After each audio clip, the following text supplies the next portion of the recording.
ఉన్నత చదువుల కోసమని అగ్రరాజ్యం వెళ్లిన కొందరు అడ్డదారులు తొక్కారు. డబ్బుల కోసం కక్కుర్తిపడి నీచానికి ఒడిగట్టారు. అమెరికా వీసా ఏ దేశ పౌరులకు ఈజీగా వస్తుంది? ఏ పాకిస్తాన్, బి భారత్. అమెరికాలో తెలుగు ప్రజలకు ఉన్న కీర్తి ప్రతిష్టలకు భంగం కలిగించేలా పెద్ద తప్పే చేశారు. తెలుగు వాళ్ళు ఎక్కువగా ఉండే టెక్సాస్ రాష్ట్రంలో డబ్బుల కోసం మన వాళ్ళు కొందరు ఓ స్కామ్లో ఇరుక్కున్నారు. గుట్టుగా వ్యభిచార ముఠాను నడిపిస్తూ పోలీసులకు చిక్కారు. ప్రస్తుతం ఈ వ్యవహారంపై జోరుగా చర్చ జరుగుతోంది. ఇంతకీ ఏం జరిగిందంటే, గత కొంతకాలంగా టెక్సాస్ లో అక్రమంగా వ్యభిచారం నిర్వహిస్తున్నారని అక్కడి పోలీసులకు సమాచారం అందింది. పక్కా సమాచారంతో డెంటన్ సిటీ పోలీసులు నిందితులను పట్టుకోవడానికి వ్యూహం రచించారు. హాయ్లాండ్ విలేజ్ పోలీస్ డిపార్ట్మెంట్ సహకారంతో స్టింగ్ ఆపరేషన్ నిర్వహించారు. దాదాపు 18 మందిని పోలీసులు అదుపులోకి తీసుకున్నారు. వారందరినీ విచారించగా 14 మంది వ్యభిచార ముఠాతో సంబంధం ఉన్నట్టు తేలింది.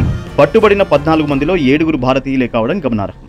అండ్ ఈ 7లో 5 మన తెలుగు వాళ్లే. అరెస్ట్ అయిన వారిలో నిఖిల్ బండి, మోనీష్ గల్లా, నిఖిల్ కమ్మరి, జైకిరణ్ మేకల, కార్తిక్ రాయపాటి ఉన్నట్టుగా పోలీసులు తెలిపారు. అదేవిధంగా అక్రమంగా ఆయుధాలు కలిగి ఉన్న మరో 2 పోలీసులు అదుపులోకి తీసుకున్నారు.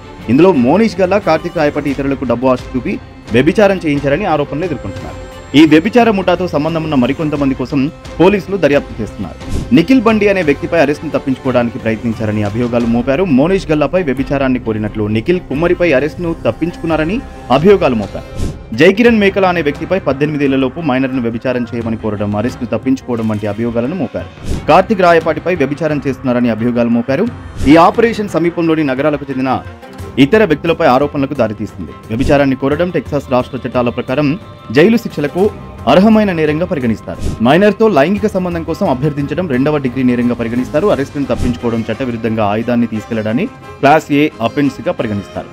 టెక్సాస్ లో భారతీయ యువకుల అరెస్టులు స్థానిక సమాజంలోని ఆందోళనలను క్రియేట్ చేస్తాయి. ముఖ్యంగా డెంటన్లోని అభియోగాలకు గురై అరెస్ట్ అయిన వ్యక్తులలో ఎక్కువ మంది విద్యార్థులే ఉన్నారు. వ్యభిచార కార్యకలాపాలలో నిమగ్నమైన ఇతరులను గుర్తించేందుకు మానవ అక్రమ రవాణా విభాగం ద్వారా స్టింగ్ ఆపరేషన్ నిర్వహించినట్టు షెరీఫ్ కార్యాలయం వివరించింది.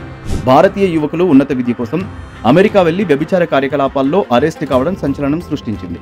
అమెరికాలో చదివి ఎంతో మంది తమ స్థాయిని పెంచుకుంటుంటే అడ్డదారుల్లో అడ్మిషన్లు, వీసాలు పొందిన కొంతమంది విద్యార్థులు కేవలం పార్ట్ టైం జాబ్స్ పేరుతో డబ్బు కాసుపడుతున్నారు. ఇటీవలి కాలంలో పార్ట్ టైం జాబ్స్ దొరక చాలా మంది ఇబ్బంది పడ్డారు. దీంతో కొందరు విద్యార్థులు వ్యభిచారాన్ని డబ్బులు సంపాదించే మార్గంగా ఎంచుకున్నట్టు తెలుస్తుంది. చక్కగా చదువుకొని కుటుంబానికి, దేశానికి పేరు తేవాలన్న ఆలోచన మాని చెడు అలవాట్లకు యువత అలవాటు పడుతున్నారు. పార్ట్ టైం జాబ్స్ ను ఫుల్ టైమ్ గా చేస్తూ చదువులను అశ్రద్ధ చేస్తున్నారు. అమెరికాలో చదువుకోవాలంటే ఎప్పుడైనా ఆర్థిక భారమే ఉంటుంది. కేవలం డబ్బు ఉన్న వాళ్ళే అక్కడ చదువుకోవాలని లేదు. స్టూడెంట్ క్యాపబిలిటీస్ బట్టి మంచి అవకాశాలు ఉంటాయి.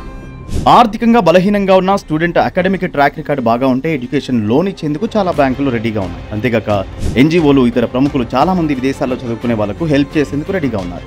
డబ్బులు లేవని ఫేక్ సర్టిఫికెట్లు, బ్యాంక్ ట్రాన్సాక్షన్స్, ఫేక్ అడ్మిషన్స్ తో చాలా మంది ఈజీగా అమెరికా వీసా పొందుతున్నారు. అక్కడికి వెళ్లి అనేక ఇబ్బందులు పడుతున్నారు. పార్ట్ టైం జాబ్స్ కోసం అడ్డదారులు తొక్కుతున్నారు. టెక్సాస్ లో వ్యభిచార కూపంలో పట్టుబడ్డ తెలుగు విద్యార్థుల్లాగా ఇంకా అనేక మంది వివిధ నేరాలు చేసి పట్టుబడ్డారు. ఇది ఇలాగే కొనసాగితే తెలుగు విద్యార్థులు అంటేనే ఫ్రాడ్ చేసే వాళ్ళుగా ముద్రపడే ప్రమాదం ఉంది. ఈ పరిణామాలను ప్రభుత్వం గ్రహించి తగిన చర్యలు తీసుకోవాల్సిన అవసరం ఉంది.